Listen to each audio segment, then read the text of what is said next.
You know what? That's a very good question. So let's go down the yellow brick road and see exactly what Terrence Bud Crawford did when he left Bob Arum top rank. The first thing he did was he went over to BLK Prime. We all know that. We all heard him say that BLK Prime is the weed. That's what he said. Now, he only signed a one-fight deal on this new wave. But when he went over there, he contradicted himself. And I'm going to tell you how. Because Terrence Bud Crawford said, I'm my own boss. That's what he said. But when he went over to BLK Prime, he wasn't his own boss. And I'm going to tell you how. D-Town Boxing, you are your own boss. I'm my own boss. And bosses, when you're your own boss, you extend your hand. The difference is that when you extend your hand as a boss, it's what's in your hand. And when Terrence Bud Crawford extended his hand, he was asking for a handout. He was asking for a guaranteed purse. He was asking for terms and conditions that favored him. He was asking for David Ebenezer. Because when you're your own boss, D-Town, and you know this, when we extend our hands, we giving out money. We giving out contracts. We giving out terms and conditions. That's what you do when you're your own boss. But Crawford didn't do that. And guess what? He got everything he wanted, except for that $10 million. But he got everything else that he wanted when he extended his hand. When he went to BLK Prime, he got a purse. Yeah. He got terms and conditions that were favorable towards him. And he got David Ebenezer, a guy who they pulled off of the card that was scheduled to fight in another country on November the 19th, where 10 other fighters, plus the promoter, lost a guaranteed payday.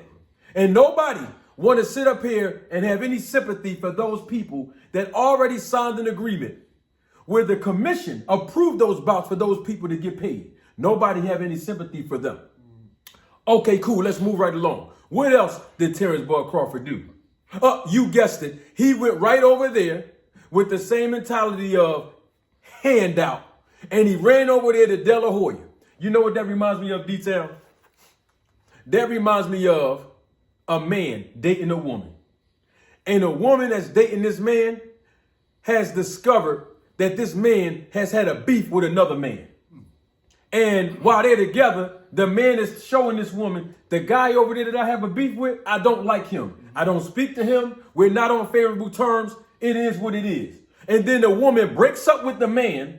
And then all of a sudden now, the woman finds her way over to the man that her ex-boyfriend has a beef with and started being acquainted with him. That's exactly what Crawford did. Yes, he did. He went over to Golden Boy Promotions. Y'all remember that when he was in LA? Remember, he did the picture that he had. He's standing in the middle without any boxing representation with De La Hoya and Bernard Hopkins on each side of him. And why am I talking about, it was a ex-boyfriend with the beef over there with the ex-girlfriend going over there? Because you know why? Crawford went over to negotiate deals. Whether it materialized or not isn't the point. The point is that he went over there to De La Hoya and Golden Boy Promotions, knowing that they have a beef, an issue with the guy's representation who he claimed he wants to fight. Al Heyman in PBC, right? I'm talking about Errol Spence, who's represented by Al Heyman in PBC. Why go over there with your hand out to negotiate a deal with De La Hoya and Golden Boy Promotions when you know they filed a lawsuit against Al Heyman and PBC 5, 6, 7 years ago, which they lost, and you know they have an ongoing beef? That means that you were running away from the money. That means you was running away from Spence. Now, you know people are going to say, Manager Marty, D-Town Boxing, how was Crawford running away from the money? How was Crawford running away from Spence? Because we heard De La Hoya say himself, when we sign Crawford, this is the 3 fights that we going to make sure he get. Alexis Rocha first, Virgil Ortiz second, and then maybe, just maybe, in the near future, Errol Spence Jr. Why not go to De La Hoya and Golden Boy Promotions to help you use that as leverage to go fight the guy you claim you wanted to fight, Crawford, and that's Errol Spence. So what it sounds like to me is he has not been doing what he said that he was going to do as being his own boss. And that is stop looking for a handout and put something in your hand so that you can hand it out yourself. You know what? I'm doing way too much talking. D-Town is on you, bro.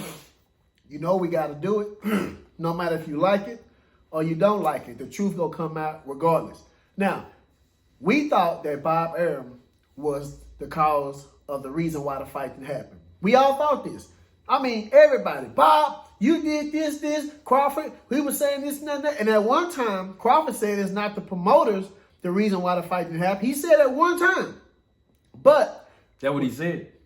And when he left Bob Arum, we all was happy for Terrence Crawford. We like, oh yeah, we finna get this fight. Crawford finna be his own boss.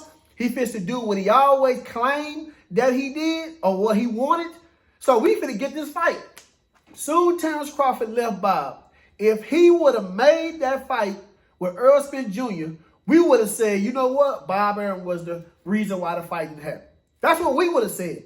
We would have said Terrence Crawford made a boss man decision. But what he did, he sat right there and went the opposite way, the same way he did when he was with Bob. He went over there to Black Prime and decided to fight David Avenesia, knowing that he had other fighters that was lined up that wanted that fight. You had Keith Thurman, you had Jerome Boo Ennis, you had Yordenis Ugas, you had Speedy Rashidi, you had Ortiz, you had all these fighters that was seeking for a fight. Now, if you wanted to fight somebody that we wanted to see you fight, you should have fought those guys. But like my brother, Manager Marty said, he went and fought David Avenesia. So where was the boss move that he made? Why would you run to other promoters if you're supposed to be your own boss? Why are you asking for guaranteed money if you're supposed to be your own boss? You should be, if anything, we already know that Al Heyman is an advisor.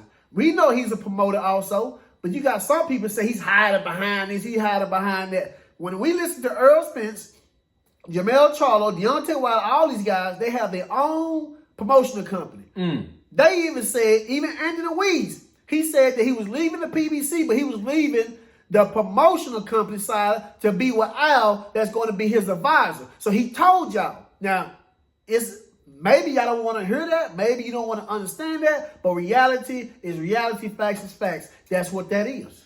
Oh, we can't forget this because we said this on another video we did.